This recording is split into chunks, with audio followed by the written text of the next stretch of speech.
आज की कथा में आप सभी भक्तों का हार्दिक स्वागत है। भगवान श्री कृष्ण और श्रीमती राधा रानी की कृपा सदैव आप और आपके समस्त परिवार पर बनी रहे।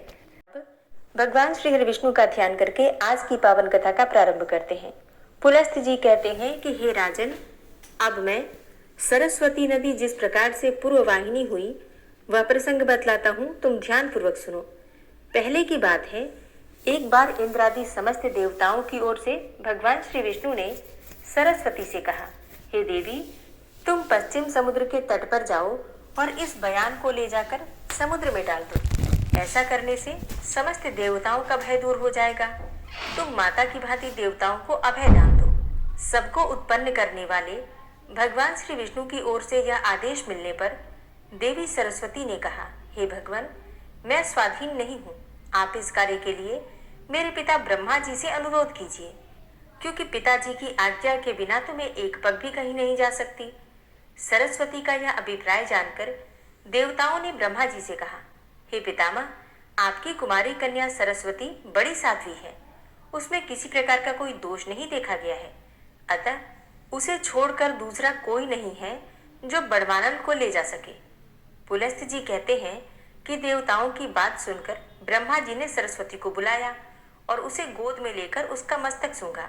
फिर बड़े स्नेह के साथ कहा, बेटी, तुम मेरी ओर से इन समस्त देवताओं की रक्षा करो। देवताओं के प्रभाव से तुम्हें इस कार्य के करने पर बड़ा सम्मान प्राप्त होगा।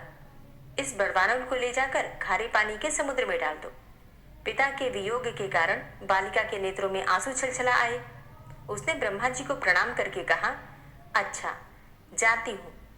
उस समय संपूर्ण देवताओं तथा उसके पिता ने भी कहा, भय न करो। इससे वह भय छोड़कर प्रसन्न चित्त से जाने को तैयार हुई। उसकी यात्रा के समय शंख और नगारों की ध्वनि तथा मंगल घोष होने लगा, जिसकी आवाज से सारा जगत गूंज उठा।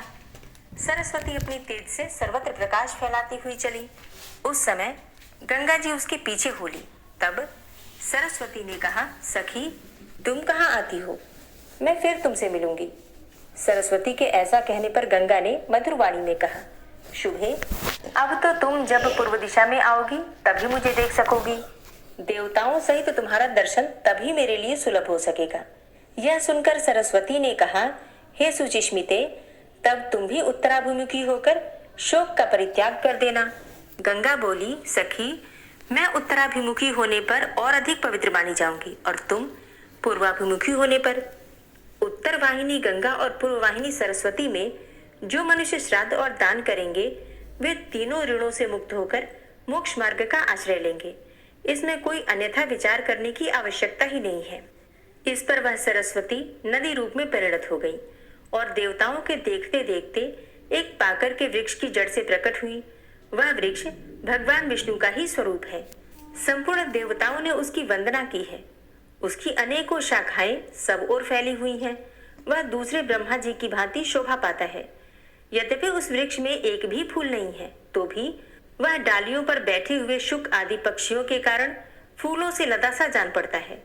सरस्वती ने उस पाकर के समीप स्थित होकर देवाधिदेव विष्णु से कहा, हे भगवान, मुझे बड़वाग्नि समर्पित कीजिए, मैं आपकी आज्ञा का पालन करूंगी। उसके ऐसा कहने पर भगवान श्री विष्णु बोले, हे शुभे, तुम्हें इस बड़वानल को पश्चिम समुद्र की ओर ले जाते समय जलने का कोई भय नहीं होगा। पुलस्त्य जी कहते हैं कि तदनंतर भगवान श्री विष्णु ने बड़वानल को सोने के घड़े में रखकर सरस्वती को सौंप दिया। उसने उस घड़े को अपने उदर में रखकर पश्चिम की ओर प्रस्थान किया। अदृश्य गति से चलती हुई वह महानदी पुष्कर में पहुंची और ब्रह्मा जी ने जिन जिन कुंडों में हवन किया था उन सबको जल से आप्लावित करके प्रकट हुई। इस प्रकार पुष्कर क्षेत्र में परम पवित्र सरस्वती नदी का प्रादुर्भाव हुआ। जगत को जीवन दान देने वाली वायु ने भी उसका जल लेकर वहां के सब तीर्थों में डाल दिया। उस पुण्य क्षेत्र में पहुंचकर पुण्य सलीला सरस्वती मनुष्यों के पापों का नाश करने के लिए स्थित हो गई। जो पुण्यात्मा मनुष्य पुष्कर तीर्थ में विद्यमान सरस्वती का दर्शन करते हैं वे नारकी जीवों की अधोगति का अनुभव नहीं करते। जो मनुष्य उसमें भक्ति भाव के साथ स्नान करते हैं वे ब्रह्मलोक में पहुंचकर ब्रह्मा जी के साथ आनंद का अनुभव करते हैं। जो मनुष्य ज्येष्ठ पुष्कर में स्नान करके पितरों का तर्पण करता है वह उन सब का नरक से उद्धार कर देता है तथा स्वयं उसका भी चित्त शुद्ध हो जाता है। ब्रह्मा जी के क्षेत्र में पुण्य सलिला सरस्वती नदी को पाकर मनुष्य दूसरे किस तीर्थ की कामना करे, क्योंकि उससे बढ़कर दूसरा तीर्थ है ही कौन। संपूर्ण तीर्थों में स्नान करने से जो फल प्राप्त होता है वह सबका सब ज्येष्ठ पुष्कर में एक बार डुबकी लगाने से ही मिल जाता है। अधिक क्या कहा जाए।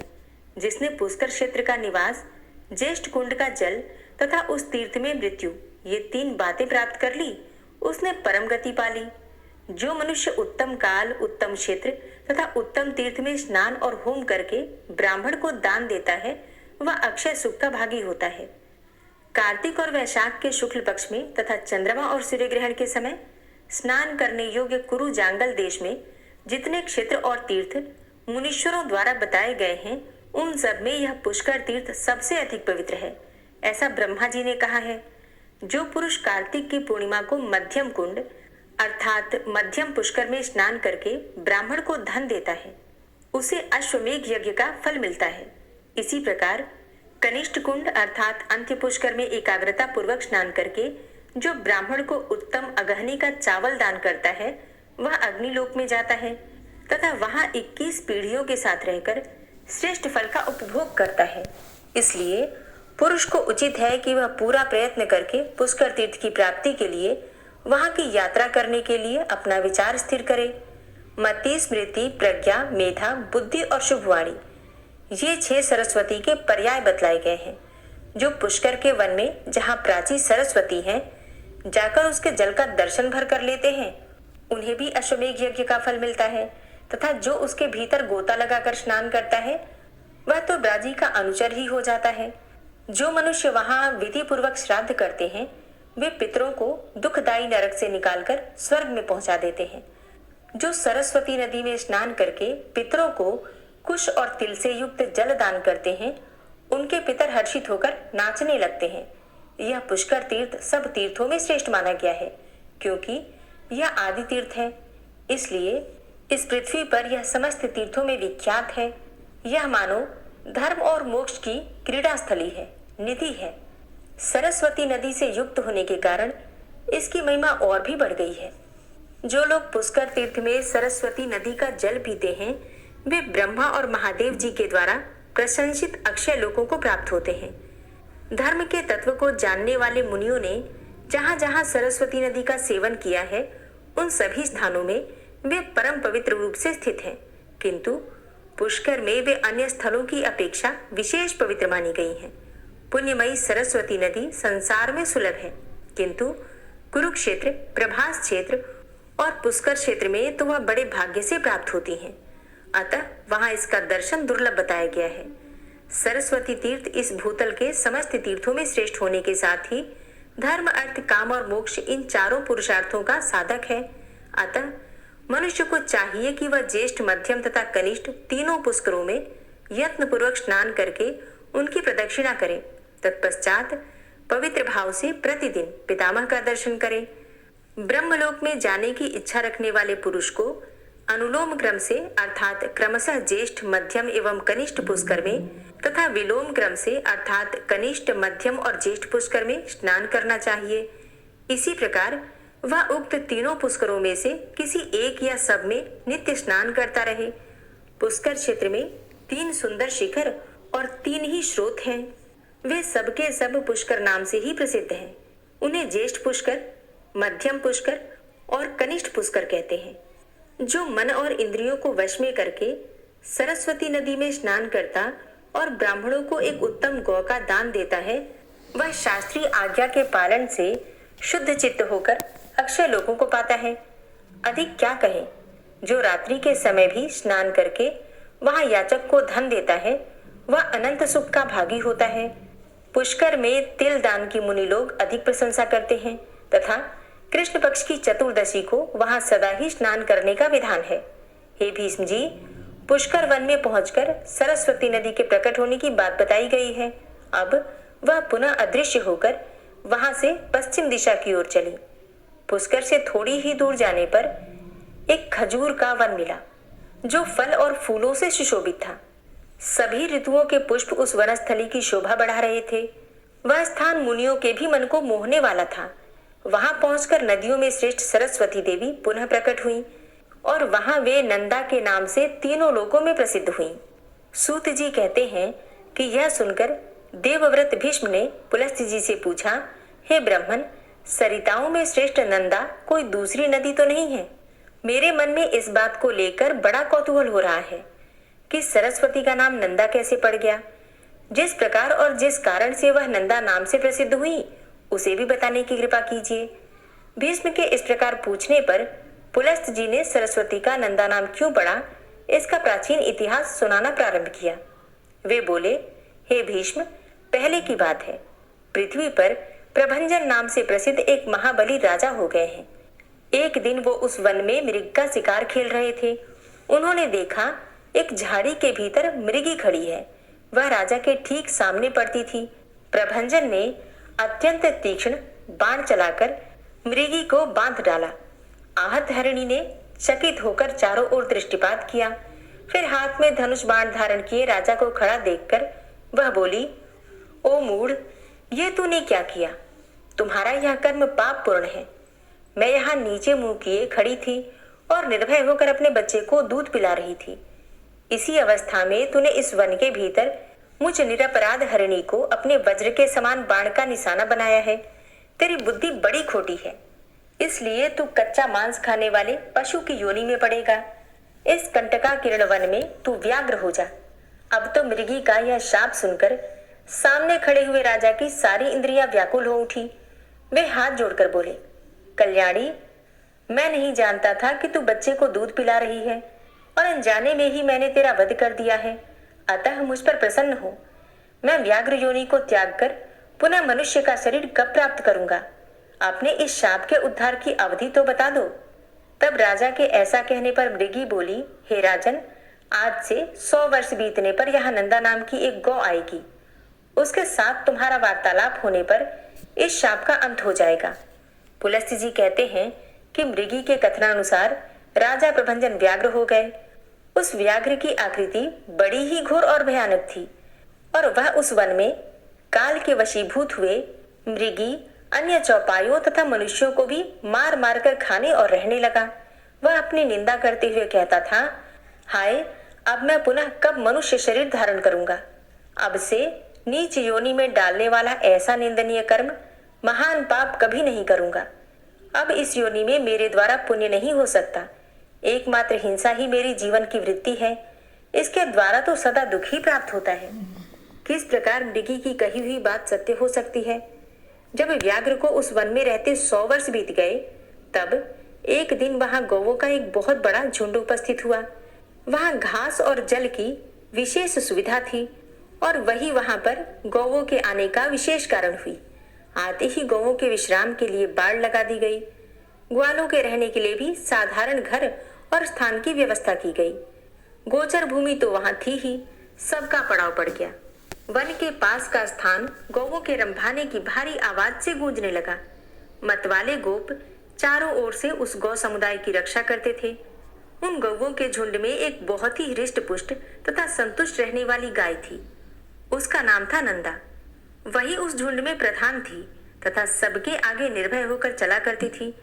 एक दिन वह अपने झुंड से बिछुड़ गई और चरते चरते पूर्वोक्त व्याघ्र के सामने जा पहुंची।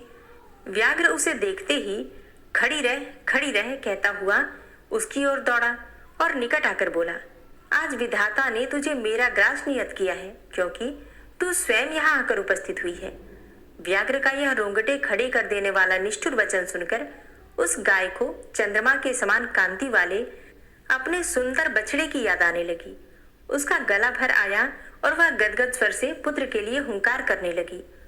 उस गौ को अत्यंत दुखी होकर क्रंदन करते देखकर व्याघ्र बोला, अरे गाय, संसार में सब लोग अपने कर्मों का ही फल भोगते हैं। तू स्वयं मेरे पास आ पहुंची है। इससे जान पड़ता है कि तेरी मृत्यु आज ही नियत है। फिर व्यर्थ शोक क्यों करती है? अच्छा, यह तो बता कि तू रोई किस लिए? व्याघ्र का प्रश्न सुनकर नंदा ने कहा, हे व्याघ्र, तुम्हें नमस्कार है। मेरा सारा अपराध क्षमा करो। मैं जानती हूँ तुम्हारे पास आए हुए प्राणी की रक्षा असंभव है, अतः मैं अपने जीवन के लिए शोक नहीं करती। मृत्यु तो मेरी एक न एक दिन होनी ही है, फिर उसके लिए क्या चिंता करना। किंतु हे मृगराज, अभी नई अवस्था में मैंने एक बछड़े को जन्म दिया है। पहले बियान का बच्चा होने के कारण वह मुझे बहुत ही प्रिय है। मेरा बच्चा अभी दूध पीकर ही जीवन चलाता है और घास को तो वह खाता भी नहीं। इस समय वह गोष्ठ में बंधा है और भूख से पीड़ित होकर मेरी राह देख रहा है। उसी के लिए मुझे बारंबार शोक हो रहा है। मेरे न रहने पर वह बच्चा कैसे जीवन धारण करेगा। मैं पुत्र स्नेह के वशीभूत हो रही हूँ और उसे दूध पिलाना चाहती हूँ। मुझे थोड़ी देर के लिए जाने दो। बछड़े को पिलाकर प्यार से उसका मस्तक चाटूंगी और उसे हिताहित की जानकारी के लिए कुछ उपदेश करूंगी। फिर अपनी सखियों की देखरेख में उसे सौंपकर तुम्हारे पास लौट आऊंगी। उसके बाद तुम इच्छा अनुसार मुझे खा जाना। हरे कृष्णा। आज की कथा का यहीं पर समापन करती हूँ। इसके आगे का वृतांत आप कल की कथा में सुनेंगे। उम्मीद करती हूँ कल भी कथा आप जरूर सुनेंगे और आज की कथा भी आपको जरूर पसंद आई होगी।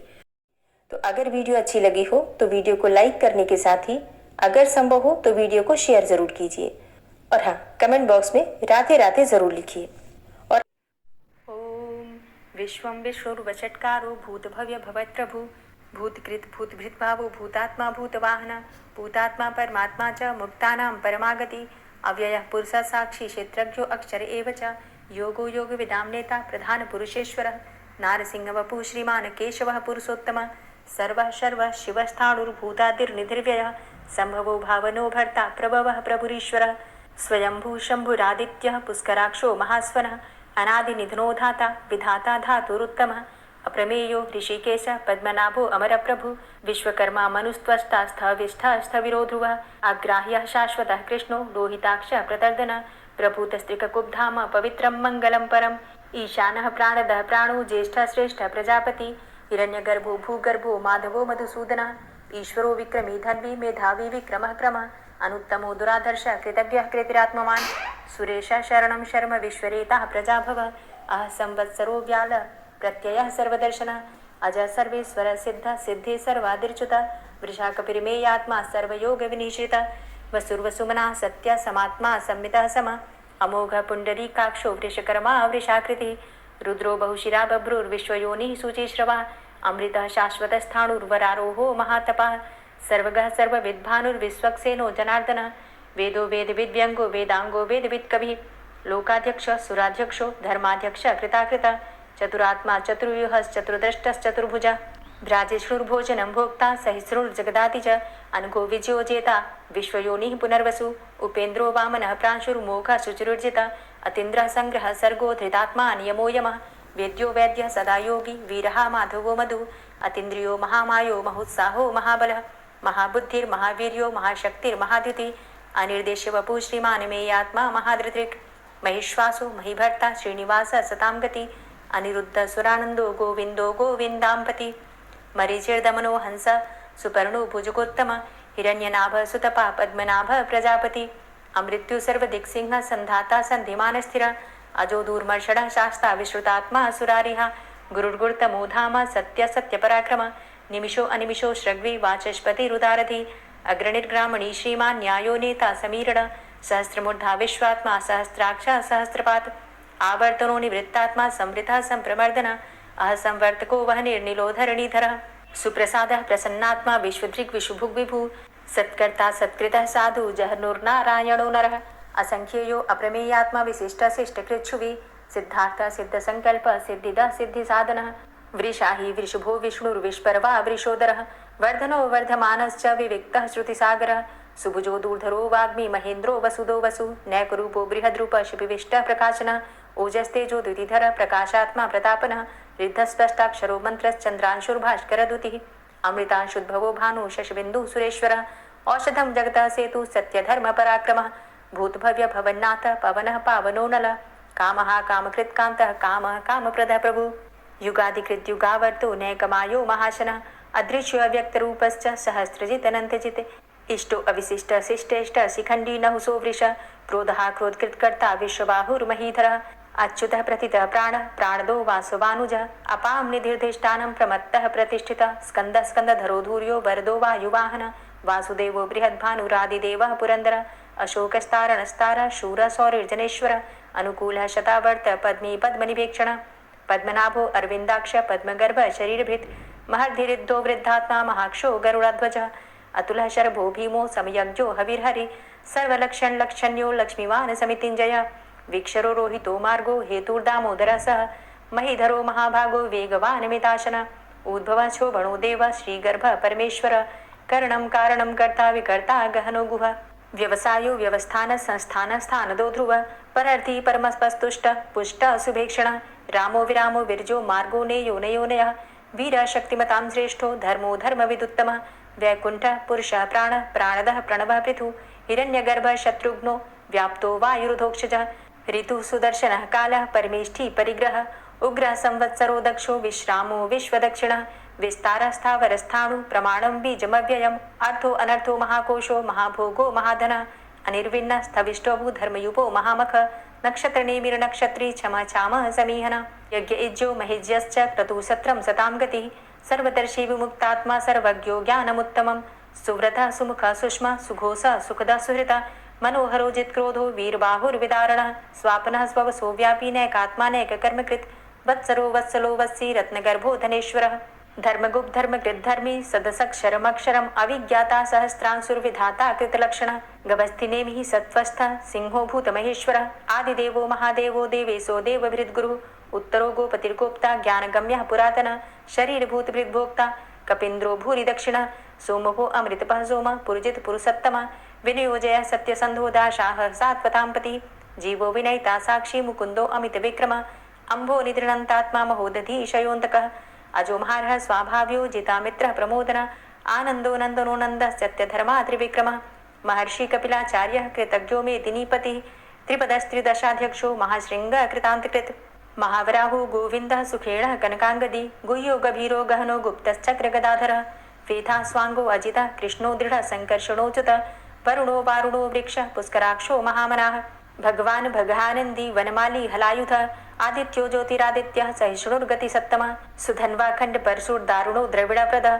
दिविस्त्रिक्सरदृग्व्यासो वाचस्पतिर्योनिजः त्रिसामा सामगः साम निर्वाणं भेषजं भिषक् संन्यासकृच्छमः शान्तो निष्ठा शान्तिः परायणं शुभाङ्गः शान्तिदस्रष्टा कुमुदः कुवलेशय गोहितो गोपतिर्गोप्ता वृषभाक्षो वृषप्रियः अनिवर्ति निवृतात्मा संक्षेप्ता चेमकृच्छिव श्रीवत्सवक्षा श्रीवास श्रीपति श्रीमताम्बर श्रीदा श्रीश श्रीनिवास श्रीनिधि श्रीविभावन श्रीधर श्रीकर श्रेय श्रीमान लोकत्रयाश्रय स्वक्ष स्वंग शतानंदो नंदिर्ज्योतिर्गणेश्वर विजितात्मा विधेयात्मा सत्कीर्तिश्छिन्न संशय उदीर्ण सर्वतक्षसुर निशा शाश्वत स्थिर भूषयो भूषणो भूतिर्विशोक शोकनाशन अर्चिष्मान अर्चित कुंभो विशुद्धात्मा विशोधन अनिरुद्धो अप्रतिरथ प्रद्युम्नो अमित विक्रम कालिनेमि निहावीर शौरी सूर्जनेश्वर त्रिलोकात्मा त्रिलोकेशः केशवः केशिहारी कामदेवः कामपालः कामीकान्तः कृतागमः अनिर्देशव पूर्विष्णोर्वीरो अनंतो धनंजयः ब्रह्मण्यो ब्रह्मकृत् ब्रह्मा ब्रह्म ब्रह्म विवर्धन ब्रह्मविद् ब्राह्मणे ब्रह्मी ब्रह्मज्ञो ब्राह्मण प्रियः महाक्रमो महाकर्मा महातेजा महोरगः महाक्रतुर्महायज्वा महायज्ञो महाहवि स्तव्यः स्तव प्रियः स्तोत्रं स्तुतिस्तोतारण प्रियः पूर्णः पुरैता पुण्यः पुण्यकीर्तिर्नामयः मनोजवस्तीर्थकरो वसुरेता वसुप्रदः वसुप्रदो वासुदेव वसुर्वसुमनाहवि सद्गतिः सत्कीर्तिः सत्ता सद्भूति सत्परायणः शूरसेनो यदुश्रेष्ठः सन्निवासः सुयामुनः भूतावासो वासुदेवः सर्वासु निलयोनलः दर्पः दर्पदो दृप्तो दूर्धरोधा पराजितः विश्वमूर्तिर्महामूर्तिर्दीप्तमूर्तिर्मूर्तिमान् अनेकमूर्तिरव्यक्तः शतमूर्तिः शताननः एको नैकः सवः क किं यत्तत्पदमनुत्तमं लोकबन्धुर्लोकनाथो माधवो भक्तवत्सलः सुवर्णवर्णो हेमांगो वरांगश्चन्दनांगदी वीरः विषमः शून्यो घृताशीरचलश्चलः अमानीमानदो मान्यो लोकस्वामी त्रिलोकदृक् सुमेधा मेधजो धन्यः सत्यमेधाधराधरः तेजो वृषः द्वितिधरः सर्वशस्त्रभृताम्बरः प्रग्रहो निग्रहो व्यग्रो नैकशृङ्गो गदाग्रजः चतुर्मूर्तिश्चतुर्बाहुश्चतुर्व्यूहश्चतुर्गति चतुरात्मा चतुर्भावश्चतुर्वेद विदेकपात् समावर्तो अनुवृतात्मा दुर्जयो दुरतिक्रम दुर्लभो दुर्गमो दुर्गो दुरावासो दुरारिः शुभांगो लोकसारंग शुतन्तुस्तन्तु वर्धन इंद्रकर्मा महाकर्मा कृतकर्मा कृतागम उद्भवः सुन्दरः सुन्दो रत्ननाभः सुलोचनः अर्को वाजसनः शृङ्गी जयन्तः सर्वविजयी सुवर्णबिन्दुरक्षोभ्य सर्वभागीश्वरेश्वरः महाहृदो महागर्तो महाभूतो महानिधि कुमुदः कुन्दरः कुन्दः पर्जन्यः पावनो नीलः अमृताशो अमृतवपुः सर्वज्ञः सर्वतोमुखः सुलभः सुव्रतः सिद्धः शत्रुजित् शत्रुतापनः न्यग्रोधो दुम्बरो अस्वस्थश्चाणुरान्ध्रनिषूदनः सहस्रार्चिः सप्तजिह्वः सप्तैधा सप्तवाहनः अमूर्तिरणघो अचिन्त्यो भयकृद्भयनाशनः अणुर्बृहत्कृशः स्थूलो गुणभृन्निर्गुणो महान् अधृतः स्वधृतः स्वास्य प्राग्वंशो वंशवर्धनः भारभृति कथितो योगी योगी स सर्वकामदः आश्रमश्रमण क्षाम सुपर्णो वायुवाहनः धनुर्धरो धनुर्वेदो दण्डोदमयितादम अपराजितः सर्वसहो नियन्ता नियमो यमः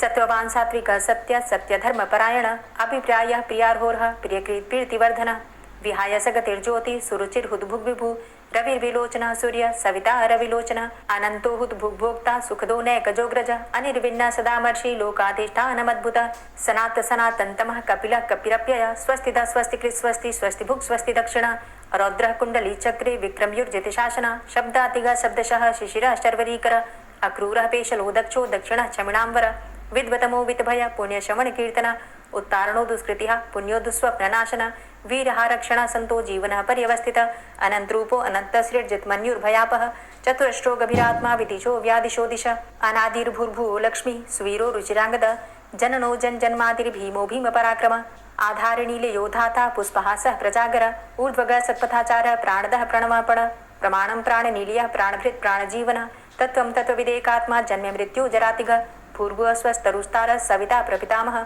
यज्ञो यज्ञपतिर्यज्वा यज्ञाङ्गो यज्ञवाहनः यज्ञभृद्यज्ञकृद्यज्ञ यज्ञभुग्यज्ञसाधनः यज्ञान्तिकृद्यज्ञ गुह्यमन्यमन्नादेव च आत्मयोनिः स्वयं जातो वैखानः सामगायनः देवकीनन्दनः स्रष्टा क्षितिसः पापनाशनः शङ्खभृन्नन्दकी चक्री शारङ्गधन्वा गदाधरः रथाङ्गपाणिरक्षोभ्य सर्वप्रहरणायुध ओम नमः इति।